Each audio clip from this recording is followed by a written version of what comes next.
Yes, buzz killers. It's Christmas season here in the United States. It's Christmas season in lots of parts of the world. And of course, we couldn't finish the year without talking about Christmas and all the myths and misunderstandings and the history of it in recent times. And fortunately for you, as is always the case, when I have to do an important show, who do I turn to? It's Professor Philip Nash from Penn State. Thanks for coming on the show, Professor. It's my pleasure. I'm the Santa Claus of Buzzkill Nation. Well, I love what you've, as all of you veteran buzzkillers know, we meaning Professor Nash, writes up an outline for these things, and he calls this Buzz the Night Before Christmas instead of Was the Night Before Christmas. So it shows you the kind of cutting-edge comedy that historians are known for. Yes, that's what that was. But before we start, you have a recommendation for the buzzkillers. I have a holiday video recommendation. Holiday video recommendation, which I don't know if the youngsters would appreciate it so much, but I still get a kick out of it. You may recall in the early 90s on Saturday Night Live, Chris Farley had a recurring character named Matt Foley, a down-on-his-luck motivational speaker. Yeah, the Down by the River guy. Down by the River guy. His first appearance, I think, is the most famous, where he's there with David Spade and Christina Applegate. But he did a later show, I think it's from 1993, and I'm assuming it's from Christmas 1993, where he plays a shopping mall Santa. Yeah. and people need to go and see that again. It is, in my view, it is brilliant. It's only about 5 minutes. Yeah. We'll put a link to the YouTube version of it. Put a link to it, yeah, on there. Right, because it's such good history. But I can hear so many of the buzzlings here in the Institute, but also younger people across our listenership saying, "Okay, boomers." Exactly. No, this is a definite an unabashed boomer recommendation, no question. Yeah. Well, Christmas is a huge topic, big topic.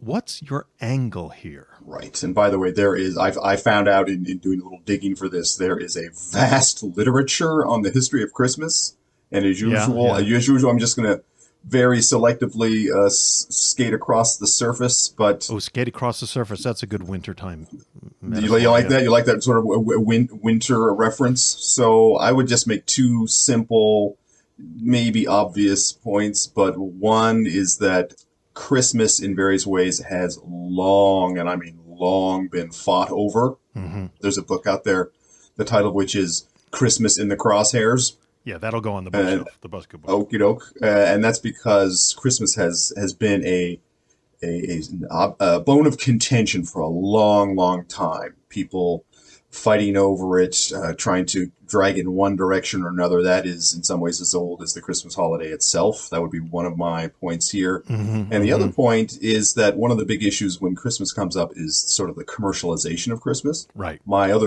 second thesis here would be that the commercialization of Christmas has been underway for a long time, and maybe, I'm not going to assume anything, but maybe for a lot longer than time than a lot of buzzkillers might think. Oh, okay. Well, let's take it all the way back, at least to give buzzkillers an introduction. What was Christmas like back in the day? I mean, way back in the day, the ancient day. Right. Well, and for, well, if not millennia, certainly for centuries, and this is in the category of gross generalizations, but for a long time, where Christmas was, or the equivalent was celebrated, for a long time, it was a celebration, and sometimes it was very indulgent celebrations. In other words, they were about partying, they were about drinking a lot, they were about having a good time, and then you would have people who would try to tone that down or pull it away from sort of the celebratory nature of it.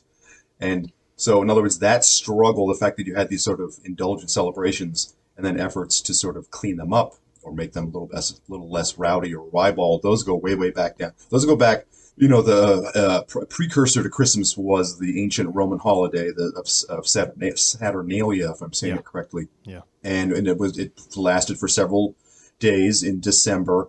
And at that time, in Roman times, in ancient Rome, there were people who complained that these celebrations were too materialistic, that people were spending too much money on them, and we shouldn't be doing it. So, I mean, that's going way back. Yeah. to fast forward to the more modern period, the late modern period that I'm always much more comfortable with. There's sort of an irony here because later on there was a generation of scolds who got us into sort of the current wave of commercialization of Christmas. They got us into this in the first place. In other words, it's sort of ironic because there was these folks trying to clean it up. Oh, right. Okay. Because in the pre-Victorian era, in the United States and Great Britain at least, Christmas was not about gifts. It was about partying. Yeah. Yep. And working people, people who work very, very hard on the farms and the subsistence farming, they loved and came to cherish the break between Christmas and New Year's as a time to basically eat, drink, and be merry. Mm-hmm. That was the whole purpose of it. But this changes in the Victorian era, and one way of us looking at this is, how did the Victorian era screw things up?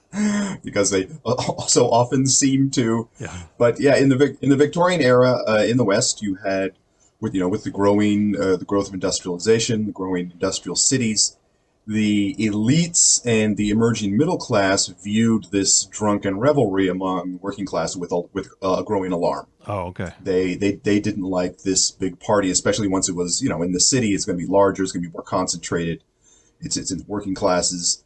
And so basically what happens in the Victorian era is that the interests of business leaders and religious leaders come into an alignment, and they move to reshape Christmas into sort of a pious family holiday centered on the home and not in the taverns and the pubs. Right. Okay. And by the way, at the same time, not coincidentally, some of these same leaders push to shorten the Christmas break, mainly to get the workers back to work. Because remember, especially in this early industrial capitalism, it's all about, the super long workday and squeezing as much labor out of workers as you possibly could. And the pre-Victorian Christmas holiday was a little too long for their tastes. Right. So at the same time that they're trying to reshape the holiday, they're also making the holiday shorter.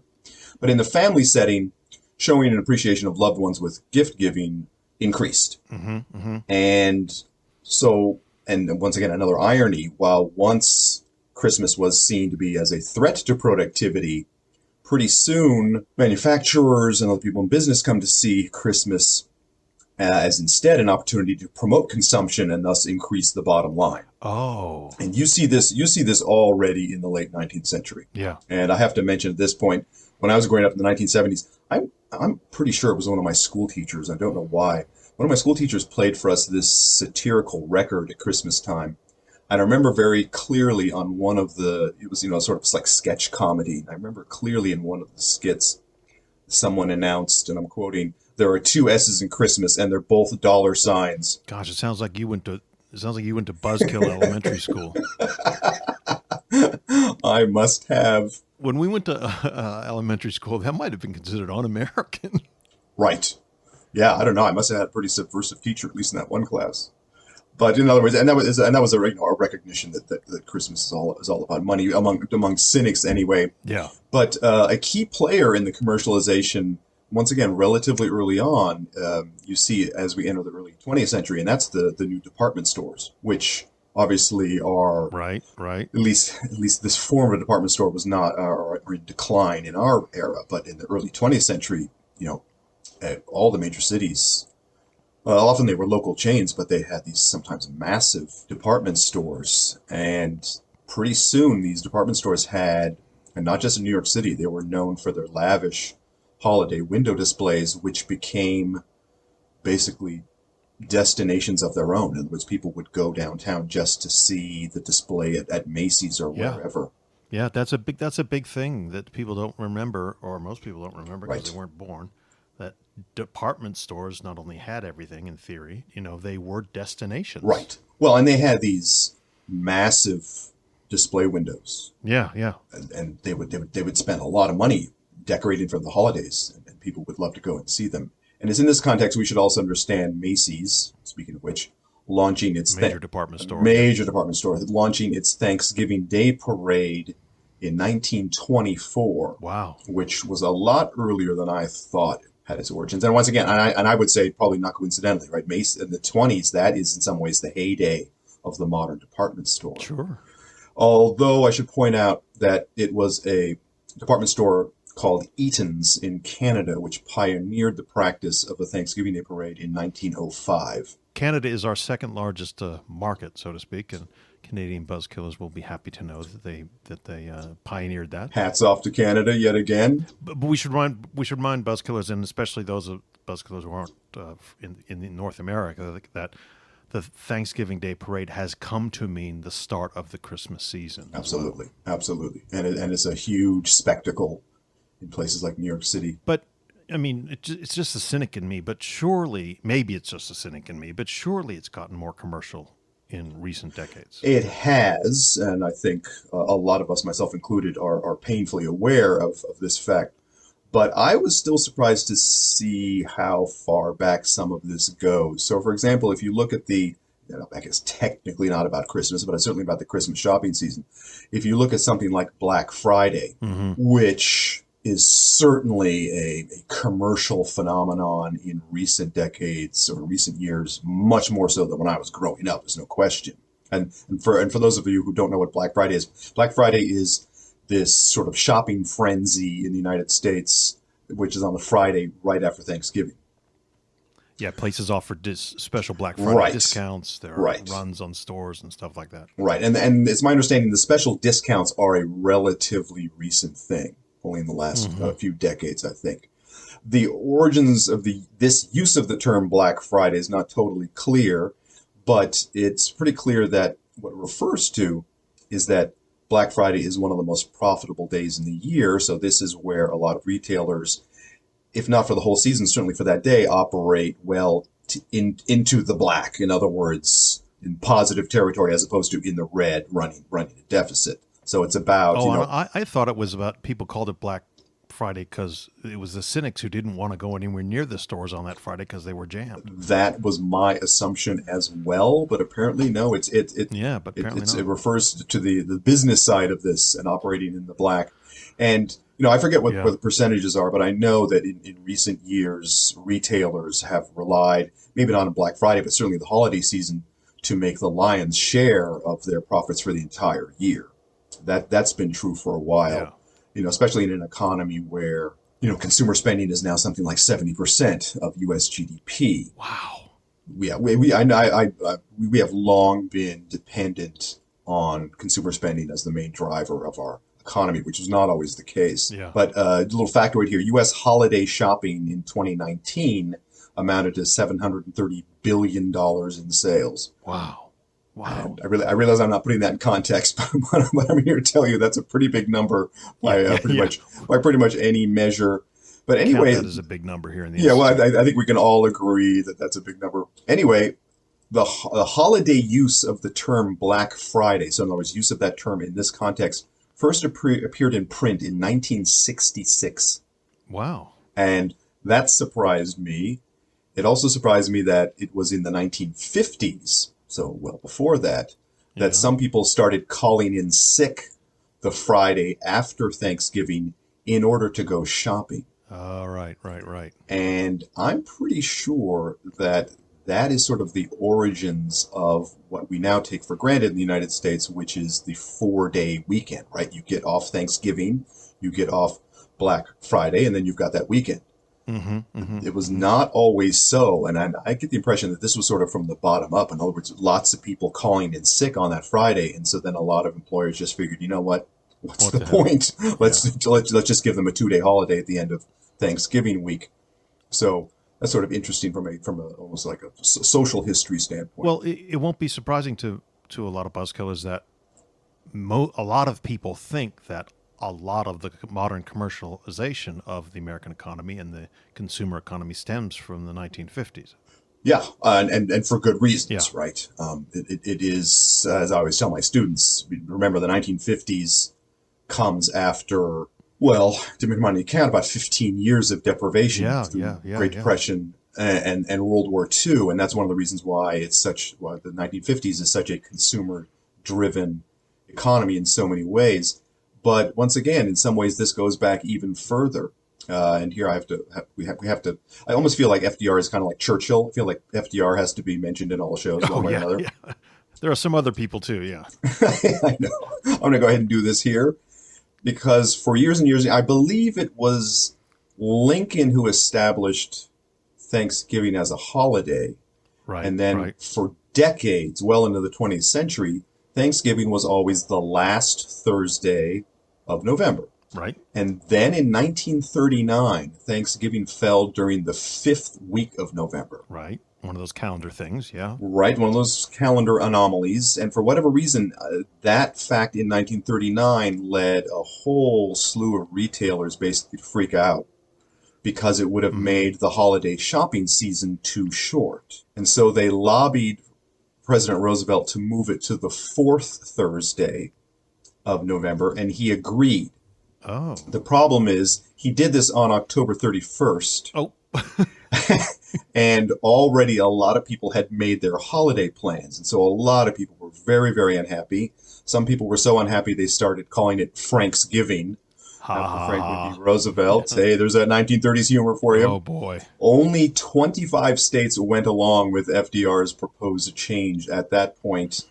But the problem, if I can call it that, was solved at the end of 1941 when Congress, an act of Congress, they made Thanksgiving on the 4th Thursday of November regardless. So if you're wondering, like, why is Thanksgiving the 4th of November fourth Thursday, I should say, in November, that's where it happens. Okay, well, we're kind of going, as we do so often on this show, down a cynical road, and it seems to be all about money and commerce, but it's not just all about money and commerce, right? No, not even close. And I'm just going to touch on this very briefly, but there are many, many other facets to sort of the historical struggles over Christmas and over all of its many symbols and all of its many practices.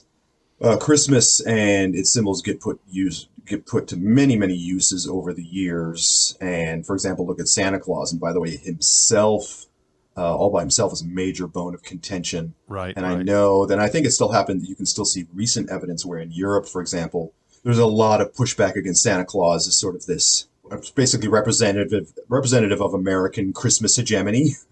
Yeah. And so they push back and, for example, promote St. Nicholas as the alternative to this sort of American Santa Claus. Yeah. So there's a lot of that going on. But Santa has often gone to war, for example. In 1863, apparently this was in the United States, the first use of Santa Claus to support a war, in this case, obviously the Civil War. And you can find a cover of the famous publication Harper's Weekly with a Thomas Nast illustration. And on the cover, Santa Claus is bringing gifts to U.S. troops in the middle of the war. Wow. And if you fast forward to World War II, you can find all sorts of course, you had much more sort of popular culture that we would recognize in full color, etc. And you could buy Christmas cards on the Christmas card. Uncle Sam is giving Axis leaders the boot, and the boot is marked U.S. war stamps. So of course they're selling. Often these things are often selling war bonds or getting people to enlist or whatever. And down at the bottom of the illustration, you have Santa with his reindeer, and Santa is giving the victory sign. So in other words, so it's Christmas time. Right? During the rest of the year, you would just have Uncle Sam kicking Axis butt, and in this case, Santa is there to sort of give his seal of approval. But by this point, commercialization is already well underway, so why not nationalization? And that's what a lot of this stuff, a lot of the sort of developments in the history of Christmas are often about nationalization, right? About making Christmas or making Santa Claus or making the way you celebrate Christmas something that's peculiar to your nation. And for example, especially in wartime, not surprisingly, a lot of countries did this. Now, Professor, we've mentioned FDR. Now we're talking about World War II. We're getting very close, dangerously close to me asking you, what about the Nazis? Is there a Nazi element to Christmas that we need to enlighten people about? Of course there is. There almost always is. Just like you use a swastika to sell a paperback book at the bookstore, you have to talk about Christmas and the Nazis. But it is actually kind of interesting, I think, because remember, and they are not alone in this. For example, the Soviet Union spent a lot, especially in the 20s and 30s, spent a lot of effort trying to basically blow up Christmas and to do away with it. And by the way, often these efforts are unsuccessful. But before the Third Reich, the German left, especially German communists and also to some extent German social democrats, they often opposed Christmas. And for some of the reasons you might expect, right? It was considered too commercial. It was considered basically a way to pull the wool over the eyes of the people, et cetera, et cetera. Too capitalist. Right, exactly, too capitalist. And so that's unfortunate in this case because it allowed the Nazis to pose as defenders of Christmas. And in the lead up to them coming to power, like in the late 20s and early 30s, you see quite a bit of this. After coming to power, the Nazis cleverly associated themselves with the charity of the season. And for example, people who know about the Third Reich, they probably heard of the Winterhilfswerk, which is the sort of winter help work, literally, which was this massive campaign the Nazis had every holiday season where they would collect and distribute aid to the poor people. Wow. And especially in the Great Depression, this was seen as a very, in other words, it was very clever, right? This was a way to sort of associate Nazi rule with charity. Right. Right. As in other areas, however, the totalitarian Nazis sought what's called Gleichschaltung, in other words, to align everything with the Nazi party and the Nazi belief system, right? It's a totalitarian system. Yeah. So in this case, they sought to Germanize and also paganize the holidays and to sort of remove a lot of the Christian aspects from it, which is it's a tall order in such a thoroughly Christian country as Germany in the 20th century. Right. But, for example, the Nazis, with their sort of cult of struggle and their cult of warfare, they had a big problem with the peacefulness of Christianity. And in Berlin, at least at one point at Christmas time, they hung banners which read, and I'm quoting, "Down with a Christ who allows himself to be crucified. The German God cannot be a suffering God. He is a God of power and strength." Oh, that's pretty hardcore. It is pretty hardcore, and it gives you a good idea of how the Nazis viewed Christianity, right? And how fraught that relationship could be. But they left few stones unturned. Hymns and songs were amended. Words like Hosanna and Hallelujah were removed because they were sort of Hebrew in origin.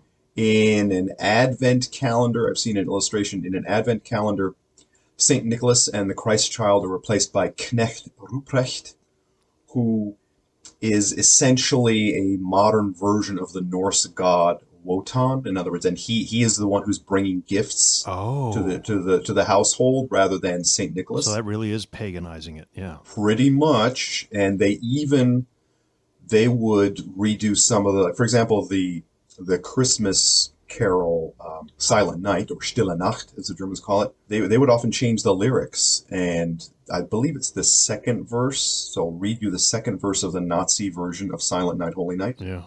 So the first words are the same: Silent Night, Holy Night, all is calm, all is bright.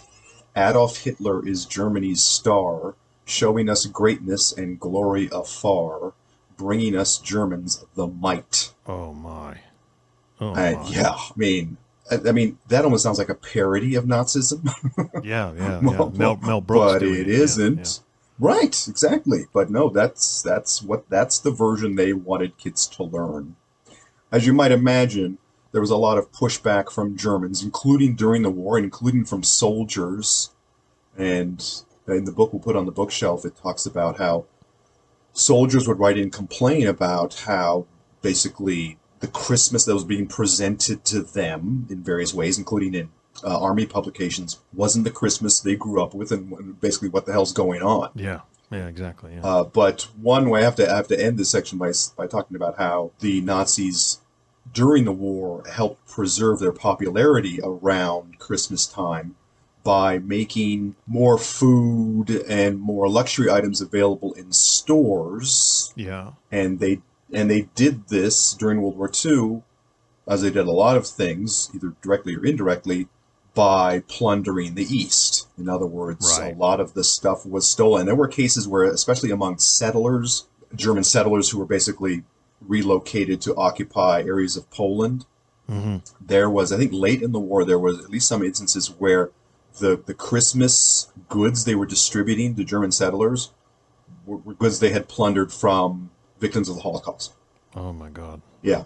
Yeah. So that's the Nazi Christmas in a nutshell. For Well, and that goes way down that really brings us down the sort of morale and the happiness end of what a Christmas stories can be. But we can't just leave the buzz killers there, can we? I mean, no, we can't leave them with the image of. I mean, it's good that they now know this image of what the Nazis did to Christmas, but we can't just leave them with that as the last thought. no, of course not. I would never do that. And obviously that's a particularly distressing version. Yeah. But Christmas is like a lot of holidays. It's like a lot of uh, social practices. It can be twisted and turned and used for good and used for evil, and can be distorted and exploited. That's nothing new. That happens all the time. Yeah. Especially something as important to people as the holiday season. The good news is, if the fact that all these struggles have gone on for centuries, it's clear to me that Christmas has proven pretty indestructible. Yeah. Yeah. Yeah. That's one thing. Another thing is that Christmas in history has often been a time of relief or rejuvenation in hard times. Mm-hmm. If you're in the middle of a war, or in the middle of the Great Depression, or in our case, in the middle of a horrible pandemic, Yeah. you still have a holiday season, and that holiday season can be a time of relief or rejuvenation again. And so I would just, once again, it's sort of banal and obvious, but I would say don't let anyone tell you what the holidays have to be, and don't let the commercializers ruin it for you. Those S's in Christmas don't have to be dollar signs. It can be a great time. It can be a warm time. It can be a time of love and charity and sharing, and there's nothing preventing folks from making that happen again and again and again, despite all the twists and turns in history. So I'll just wish all the buzzkillers happy holidays. Well, and thank you for all of this. It's certainly given us Christmas in a new light, many different new lights.